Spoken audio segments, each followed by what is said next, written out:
Il y a 3 ans, j'ai failli perdre une année d'études pour une seule question absurde. En fait, c'était après le bac et il était possible de combiner à la fois les cours universitaires avec la pratique du terrain en entreprise. C'était tentant, j'ai postulé et j'ai été accepté. En fait, tout était prêt, il manquait plus qu'à trouver une entreprise qui m'embaucherait en alternance. Un simple contrat d'apprentissage qui en théorie n'aurait pas dû poser problème. Sauf que dans ma filière, en ingénierie, il y a moins de 10% des étudiants qui trouvent une entreprise dès le post-bac en alternance. Et avec le recul, j'ai compris un truc. Tous ceux qui avaient été acceptés dans l'alternance avaient été pistonnés. Et moi, j'avais aucun réseau dans ce secteur. Est-ce que c'était mérité? Peut-être. Mais toujours est-il que je n'ai pas reçu une seule proposition d'entretien, même après avoir passé plus de 200 appels. Oui, oui, ça m'a pris tous les lundis matins de 8h à 10h pendant 6 mois à enchaîner les appels pour trouver tant bien que mal un employeur. Et ça à 17 ans. Et même avec cet entretien, ce dernier espoir, ça n'a rien donné. Parce que le dirigeant n'avait même pas vu sur mon CV que j'avais pas encore le bac. Bref, j'ai pas trouvé une entreprise à temps. Et une semaine avant la fin de Parcoursup, j'avais toujours aucune touche. Bon, à la limite, ça peut se comprendre vu mon âge et vu mon expérience. Mais la suite, par contre, est beaucoup plus absurde. Parce qu'à défaut de trouver une entreprise moi-même, avec ma propre prospection, j'ai demandé à l'université s'ils n'avaient pas des offres en stock.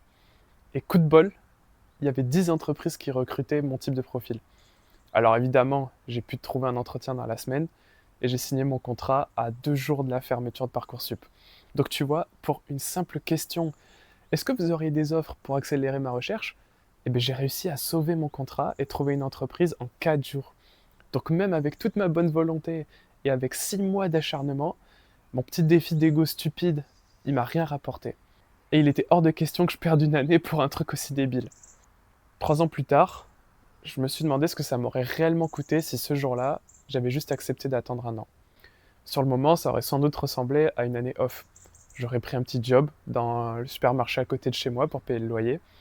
Et avec mon temps libre, j'aurais très probablement fait beaucoup de sport et peut-être joué un petit peu sur mon tel. Un an, ça semble anodin, surtout quand on a la vie devant soi. Mais en réalité, la note, elle aurait été très très salée. Il y aurait d'abord eu une année de salaire d'ingénieur en moins, ça c'est sûr, et aussi une année d'expérience pro. Et le décalage dans les opportunités, dans la prise de responsabilité et dans le début de mon épargne. Parce que en tant qu'ingénieur junior, j'aurais sans doute réussi à économiser déjà plusieurs milliers d'euros dès la première année. Allez, on va dire 5 000. Et tu comprends bien que placer tôt dans ta vie 5 000 euros, c'est pas juste 5 000 euros. Avec 7% par an, sur plusieurs décennies, ça représente des dizaines de milliers d'euros. Sur 40 ans, ça fait même 75 000 euros.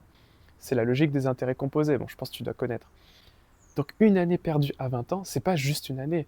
Ça ricoche sur toutes les années qui suivent. Oui, l'attente, ça paraît neutre, mais en fait, ça l'est pas du tout. Et en fait, il y a des domaines comme le coût du retard, c'est évident. Comme manquer un vol, ou payer des pénalités sur une facture, ou dépasser une date limite. Là oui, l'impact il est immédiat. Par contre, il y a aussi ceux où le prix il va être un peu plus lent, plus diffus, presque imperceptible, tu vois. Comme par exemple repousser ton bilan de santé, euh, différer une conversation importante, remettre à plus tard cette séance de sport que tu aurais dû faire maintenant. Tu vois, il n'y a rien qui s'effondre sur le moment, jusqu'au jour où tu réalises qu'il y a plusieurs années qui sont passées. On a tous des projets qu'on repousse. On dit pas non, on dit pas oui, on dit juste plus tard. Et ce plus tard, il déclenche aucun conflit. Il s'installe dans la petite zone de confort. Et après, on avance dans notre vie. On trouve un travail, on trouve quelque chose de stable, il n'y a rien qui est incohérent. Mais le projet, notre idée, elle reste toujours dans l'arrière-plan, dans ce tiroir. Et elle nous attend. Et parfois, ça revient, tu sais, dans un moment de calme, un dimanche soir sous la douche, par exemple, ou pendant une discussion honnête, ou quand on voit quelqu'un qui justement est en train d'accomplir cet objectif. Mais même avec ça, on range encore notre idée dans le placard derrière, parce qu'il n'y a pas d'urgence. Et tant qu'on n'a pas réalisé cette idée, ce projet, ça menace pas notre survie. Ça touche plutôt autre chose en fait. Ça touche notre identité, notre alignement, la sensation de faire quelque chose qui nous ressemble vraiment. Et le paradoxe, c'est que plus t'attends, plus le projet il va prendre de l'ampleur dans ta tête. Petit à petit, ça va se charger d'attentes, et maintenant il doit être parfait, il doit être cohérent, il doit être légitime. Ce qui au début aurait dû être une petite expérience, ça devient un énorme enjeu. Alors la question c'est pas est-ce que je peux essayer? Ça devient Comment est-ce que je fais pour rattraper mon retard? Et plus le retard devient grand, plus le premier pas, il devient coûteux. Attendre, c'est pas juste attendre, c'est vraiment accumuler plein de scénarios possibles, plein de raisons de repousser encore et encore. Juste pour attendre que ce soit le bon moment, et que ce soit moins tabou, etc. Mais sauf que attendre un peu, ça n'a pas de date limite. Tu vois de quoi je parle? Je parle de rester dans un boulot que tu détestes pas assez pour pouvoir partir, mais que t'aimes pas non plus vraiment. Je parle de consommer du contenu business sans jamais rien lancer. Je te parle aussi d'écrire plein de trucs dans tes notes sans jamais vraiment les réutiliser. Tu vois, c'est rien de dramatique, c'est rien d'urgent, et je le faisais moi aussi. Mais pendant ce temps-là, il y en a plein d'autres qui accumulent de l'expérience, qui font des erreurs, qui accumulent des expériences, des retours clients, des erreurs. Et c'est là que, que vient vraiment les résultats.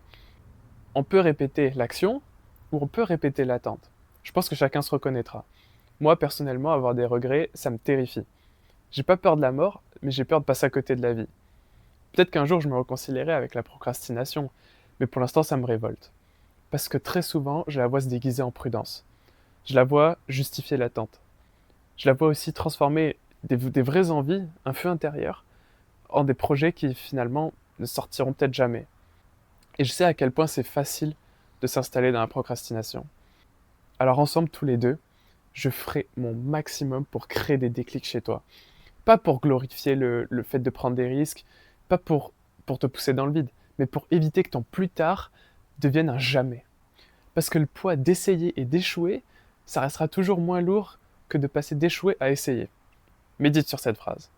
Bref, ton lien pour réserver ton appel avec moi est dans la description. Pour l'instant, c'est complètement gratuit, alors profites-en vite avant que j'entre cette opportunité payante.